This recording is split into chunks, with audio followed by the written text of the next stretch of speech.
Welcome back to the basement. I'm Steve Lewis. This week, we continue our look at the summer of 1965 with news, movies, and what the Beach Boys were up to in the very eventful months of July, August, and September. Let's get started right away with a look at some notable news. On August 6th, President Johnson signs the Voting Rights Act of 1965, seeking to reestablish voting rights being denied in parts of the country by discriminatory state and local laws, an issue that had been highlighted by the Alabama Freedom Walkers and the violence they encountered earlier in the year. On August 11th, in the Watts section of Los Angeles, tensions between residents and police boil over following a traffic stop. Over the course of 5 days, there's widespread rioting, looting, arson, and assault. By the time the violence subsides, there have been 34 deaths, 1,032 injuries, and 3,438 arrests. The event becomes generally known as the Watts riots. And on August 29th, Gemini 5 splashes down in the western Atlantic after a record-setting 8 days in space, proving a crew can endure in space long enough to get to the moon and back. On the subject of space, on the night of August 1st and into the early morning of August 2nd, authorities in Texas, New Mexico, Oklahoma, and Kansas were inundated by reports of unidentified flying objects. Oklahoma highway patrolmen had reported seeing them, and they had been tracked by both the Weather Bureau and Tinker Air Force Base. The next day, August 3rd, a reported UFO was photographed in Santa Ana, California. Of course, UFO sightings were not a new thing. They had really taken off in the late 40s. By the 1950s, reports from somewhere in the country were nearly a daily event. Now, in the 1960s, with human space travel an actual fact, it was easy to theorize that these might be space travelers from another planet. UFO sightings will continue to proliferate, and of course, they still occur today. But seemingly they won't be as numerous or as captivating to the public imagination as they are in the 1960s and early 70s. Turning to new movies in the third quarter of 1965, released on July 1st is Blake Edwards' The Great Race, starring Tony Curtis, Jack Lemmon, and Natalie Wood. Initially, it's a critical and box office bomb. Maybe billing it as the greatest comedy of all time put some people off. In any case, it will eventually find an audience and will even push The Sound of Music out of #1 at the box office for 2 weeks beginning October 20th. Also opening in wide release on July 1st is the Western The Sons of Katie Elder, starring John Wayne and Dean Martin. And on July 1st is the new Jerry Lewis movie, The Family Jewels. It stars Jerry playing 7 separate roles, each one just as nuanced and finely crafted as the next. It also features Gary Lewis and the Playboys very briefly singing Little Miss Go-Go. And on July 14th, in time for the drive-in season, AIP's latest beach party release, How to Stuff a Wild Bikini. It stars Annette and, as her love interest in place of Frankie Avalon, Dwayne Hickman. Frankie was busy at the time making Sergeant Deadhead for AIP. Still, he makes a cameo appearance alongside Buster Keaton. It's fun, but it's certainly not the best beach party movie. Times were changing. At the time of filming, Annette was several months pregnant with her first child, so she's dressed even more conservatively than usual. Reportedly, behind the scenes, some of those involved were getting tired of the formula. It'll end up being the final beach party movie for Beach Gang members John Ashley and Jody McCrae, and for director William Asher. In what might be a taste of things to come from AIP, the movie's action revolves more around motorcycles than it does surfing. On July 15th comes The Sandpiper, starring Elizabeth Taylor and Richard Burton. Its theme, The Shadow of Your Smile by Johnny Mandel with lyrics by Paul Francis Webster, will win the Academy Award for Best Original Song and the Grammy for Song of the Year, and will be much covered by jazz and adult-oriented musicians for the rest of the decade. The movie will top the box office for 2 weeks beginning July 28th. Stanley Kramer's Ship of Fools, with an all-star cast headed by Vivian Leigh, premieres on July 28th. On August 2nd comes the U.S. premiere of the UK thriller The Ipcris Files, starring Michael Caine.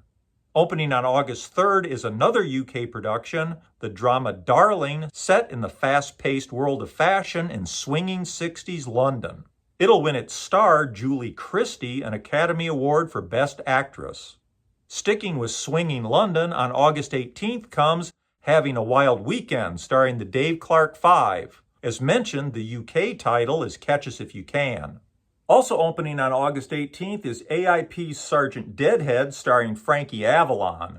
It's an extremely broad service comedy which features a few of his fellow AIP Beach Gang and a bunch of well-known comic support players. And opening in wide release on August 18th is Disney's The Monkey's Uncle, starring Tommy Kirk and Annette Funicello and featuring the Beach Boys. We'll talk much more about it in an upcoming episode. And on August 23rd, Help opens in the US. The Beatles' second movie is a real departure from their first. This one is bigger, wilder, and more surreal, with a pop art and comic book feel to it. Like so many films this year, it also includes nods to James Bond and the spy craze. Most notably, Help is in color, which is cleverly played up in the opening scene, where the group appear in black and white with colored darts beginning to appear on the screen. Eventually, the camera pulls back, revealing we've been watching a black and white film within a color movie. To promote the movie and the album, Capitol came up with Help Band-Aids. There's an actual Curad Band-Aid inside this package that says Beatles Help on it. I'm not sure why Capitol's marketing department thought they needed to do this. I doubt it helped sell any more albums or any more movie tickets. Both things were going to be huge hits anyway, but it is kind of a cool collectible.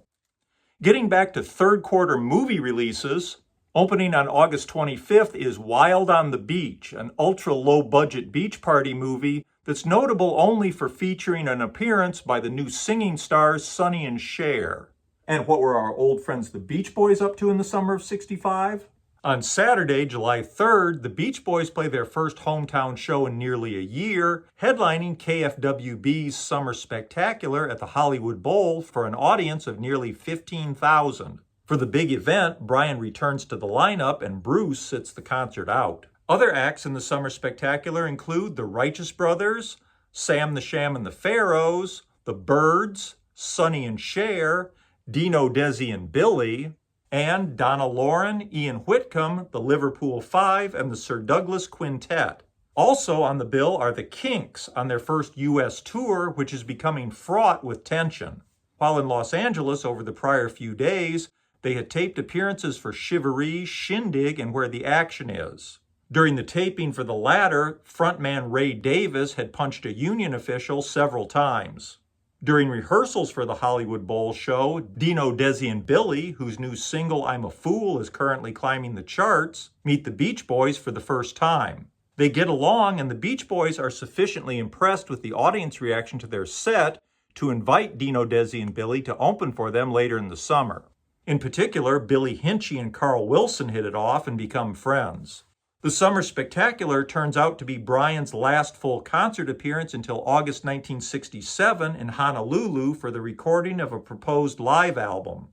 The next day, with Bruce back in the lineup in place of Brian, the Beach Boys with the Kinks, Donna Lauren, the Ronettes, Sonny and Cher, Sam the Sham and the Pharaohs, and others are scheduled to play a big 4th of July concert called the Beach Boys Firecracker at the Cow Palace in San Francisco. In contrast to the Beach Boys' 4th of July shows 15 or 20 years later, this one is poorly attended, with only 3,500 attending a venue for which 14,000 tickets had been offered and which technically holds 17,000. The failure is chalked up to the show being scheduled at 4 p.m. on a Sunday that's also a national holiday. A lot of teenagers would have been expected to participate in family events on the 4th of July, and scheduling it at 4 p.m. interfered with both afternoon and evening events. As you can imagine, it's a miscalculation that cost the promoters a lot of money. In any case, the show goes on, except for the Kinks, who, when told the promoters are unable to pay cash in advance, refuse to accept payment by check. They take the stage for a moment to wave at the audience and depart. The promoters file an official complaint with the musicians union. Along with other complaints from promoters and union officials regarding unprofessional behavior, it'll result in the Kinks being unable to obtain work visas for another U.S. tour until 1969. The next day, Monday, July 5th, the Beach Boys head to the East Coast for another tour while their new album, Summer Days and Summer Nights, is released. On July 12th, California Girls, back with Let Him Run Wild, both tracks from the new Beach Boys album, are released as a single. On Sunday, August 22nd, following two shows in Sacramento on the 20th and 21st, Carl and Mike fly to Portland, Oregon, where they meet the Beatles backstage ahead of one of their two shows at the Portland Memorial Coliseum.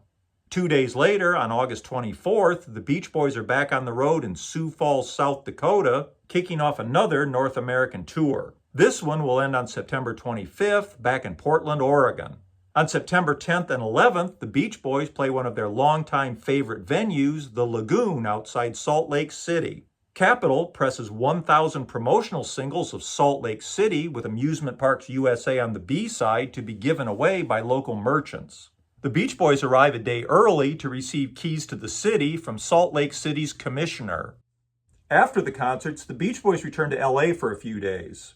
Reportedly, among the crowd greeting the group at the airport is Billy Hinchy's sister Annie, who meets Carl Wilson for the first time. Carl and Annie soon begin dating. And that'll do it for this episode. Next time we'll begin a look at the Beach Boys' Summer Days and Summer Nights album.